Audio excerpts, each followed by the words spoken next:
Cette capsule vous est présentée par Evo Retro, marque cool d'accessoires de jeux vidéo et de protecteurs pour mettre en valeur vos collections de figurines Funko Pop ou cartes Pokémon, ainsi que par la boutique Maixu pour vos peluches et articles décoratifs geek. Ici Sarah de Ciné Techno et voici ma critique de Wonder Boy Anniversary Collection pour Nintendo Switch, développée par Atalaika Games et Bliss Brains et co-publiée par Bliss Brains et Inen Games. Cette compilation est disponible depuis le 26 janvier 2023 et on la retrouve également sur PS4 et PS5. Au tournant des années 90, la série des jeux de Wonder Boy, aussi connue sous le nom de Monster World, a fait les beaux jours des consoles Sega Master System, Game Gear et Genesis. En tout, ce sont 6 jeux aux genres différents, allant du jeu de plateforme au Metroidvania, sans oublier le jeu de tir qui se retrouve dans cette compilation, qui s'avère nettement plus complète que la compilation Wonder Boy Collection, qui, elle, ne comptait que 4 jeux de la série.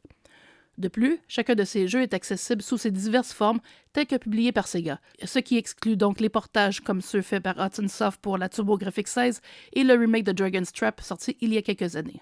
Nouveauté dans cette compilation, l'ajout de cartes décrivant chacun des jeux. Cette nouvelle fonction peut être particulièrement utile pour Dragon's Trap et Monster World 4, les deux titres les moins linéaires de la série. On retrouve également une option de recul très utile ainsi que la possibilité de sauvegarder en tout temps. Une galerie d'art complète le tout. Fruit de l'imaginaire de Ryuichi Nishizawa, Wonder Boy est tout d'abord sorti en arcade en 1986 avant de connaître un portage sur la première console de Sega, la SG-1000, puis sur Sega Master System et sur Game Gear. Dans ce jeu de plateforme classique, on contrôle Tom Tom, un homme des cavernes armé d'un marteau et d'une planche à roulettes qui tente de sauver sa copine Tina qui a été kidnappée. Les différentes versions incluses sont intéressantes, mais peu de gens s'attarderont longtemps sur la version SG-1000 aux couleurs criardes et au rythme très saccadé.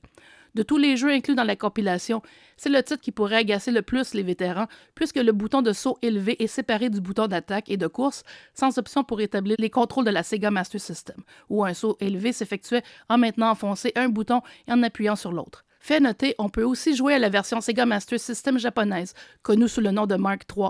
Cette version est plus difficile que celle que nous avons eue ici, puisque les guêpes sont présentes dès le premier tableau.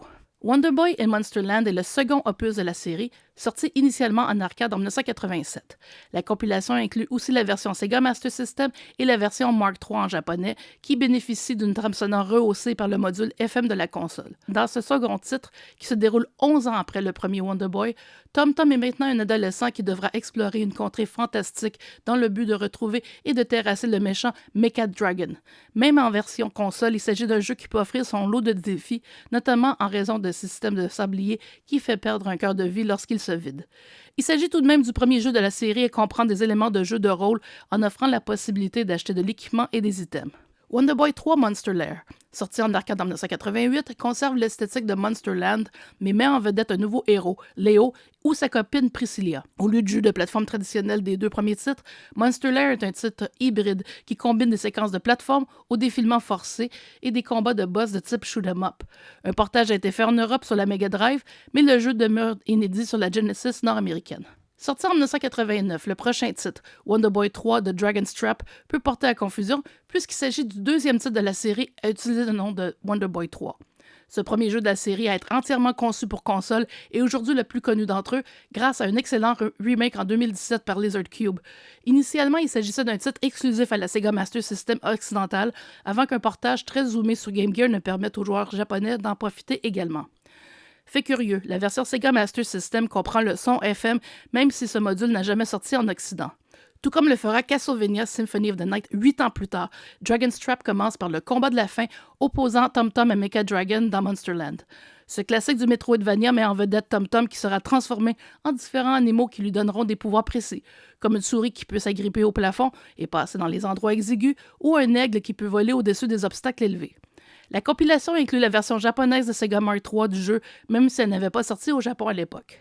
Wonder Boy Monster World, paru sur Genesis en 1992, a aussi connu un portage sur Sega Master System en 1993.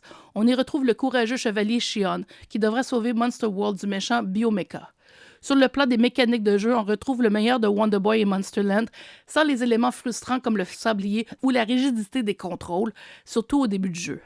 Mieux encore, cette fois-ci, on peut faire du grinding pour amasser assez d'argent pour acheter tout l'équipement disponible au lieu de devoir faire des choix difficiles. Finalement, Monster World 4 s'éloigne quelque peu des autres jeux de la série en transposant l'action dans un univers inspiré des Mille et une nuits. Il met en vedette Asha, une jeune fille aux cheveux verts qui rappellera sans aucun doute Shantae, et Pepe Logu, une bête bleue et blanche mignonne comme tout, qui lui permet notamment de voler sur de courtes distances et d'atteindre des endroits élevés.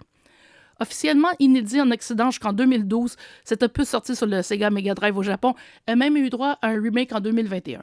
En tout, ces 6 jeux classiques roulent très bien sur leurs différentes versions sur la Switch, mis à part le pépin du saut élevé dans Wonder Boy qui va à l'encontre de la mémoire muscle les amateurs de longue date du jeu. Le son est excellent, même si on aurait aimé pouvoir activer le mode FM dans Dragon's Trap. Si ce n'était de Wonder Boy et Monsterland qui est le plus frustrant de la série par ses mécaniques de jeu, le reste de la série des Wonder Boy et Monster World plaira autant aux nostalgiques qu'aux nouveaux venus du jeu vidéo rétro.